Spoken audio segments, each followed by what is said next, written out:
ഇതൊന്നും അറിയാതെയാണോ plus two ഡിഗ്രിക്ക് ശേഷം നിങ്ങൾ കോഴ്സുകൾ പഠിക്കാൻ പോകുന്നത്? ഇന്ന് എല്ലാ കുട്ടികൾക്കും പറ്റുന്ന കോമൺ ആയിട്ടുള്ള ഒരു മിസ്റ്റേക്ക് ആണ്. അവർ എന്താ പഠിക്കണേ കോഴ്സിന്റെ പേര് മാത്രമേ നോക്കുള്ളൂ. ഫോർ എക്സാമ്പിൾ പറയുകയാണെങ്കിൽ hospital administration, digital marketing, logistics and supply chain management, aviation, അങ്ങനെ കോഴ്സുള്ള പേരുകൾ മാത്രമേ നോക്കാറുള്ളൂ. അവിടെയാണ് ഫസ്റ്റ് മിസ്റ്റേക്ക് പറ്റുന്നത്. കാരണം നമ്മൾ പഠിക്കാൻ പോകുന്ന കോഴ്സിന്റെ ടൈറ്റിൽ അല്ല നോക്കേണ്ടത്. ടൈറ്റിനേക്കാളും മോർ ദാൻ ഓപ്ഷൻ പറയുകയാണെങ്കിൽ എന്ത് പഠിക്കണു എന്നുള്ളത് ഇമ്പോർട്ടന്റ് ആണ്. കാരണം ഒരു കോഴ്സ് പഠിച്ചു കഴിഞ്ഞാൽ അല്ലെങ്കിൽ ആ മേഖല ചൂസ് ചെയ്യുന്ന സമയത്ത് എത്രമാത്രം അറിവ് ലഭിക്കുന്നു, അതിനൊപ്പം തന്നെ ആ ലഭിക്കുന്ന അറിവെന്ന് പറഞ്ഞു കഴിഞ്ഞാൽ ഇന്നത്തെ കാലത്ത് ഇൻഡസ്ട്രിക്ക് വേണ്ട അറിവുകളാണോ എന്നുള്ളത് ഇമ്പോർട്ടൻ്റ് ആണ്.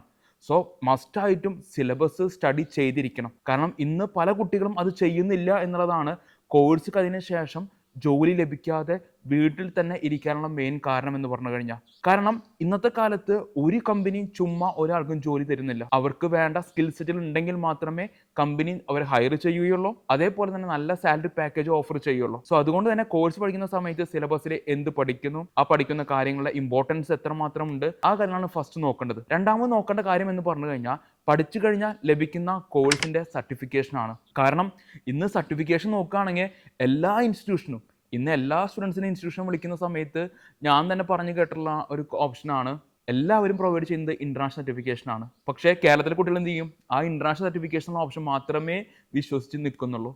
അതിൽ ആ ഇന്റർനാഷണൽ സർട്ടിഫിക്കേഷൻ ഏത് സർട്ടിഫിക്കേഷൻ ആയിക്കോട്ടെ, ഇന്റർനാഷണൽ ആയിക്കോട്ടെ, സെൻട്രൽ ഗവൺമെന്റ് ആയിക്കോട്ടെ, അല്ലെങ്കിൽ ലോക്കൽ സർട്ടിഫിക്കേഷൻ ആയിക്കോട്ടെ, ഏത് തന്നെ ആയിക്കോട്ടെ, ആ സർട്ടിഫിക്കേഷന് ഒരു പേരുണ്ടായിരിക്കുമല്ലോ. കാരണം അത് നോക്കാറില്ല. കാരണം മാർക്കറ്റിംഗ് പർപ്പസിന് ഇന്റർനാഷണൽ സർട്ടിഫിക്കേഷൻ പറഞ്ഞു കഴിഞ്ഞാൽ അത് മാത്രം കേട്ട് എന്ത് ചെയ്യും? വിശ്വസിച്ചിരിക്കുകയാണ് ചെയ്യുന്നത്.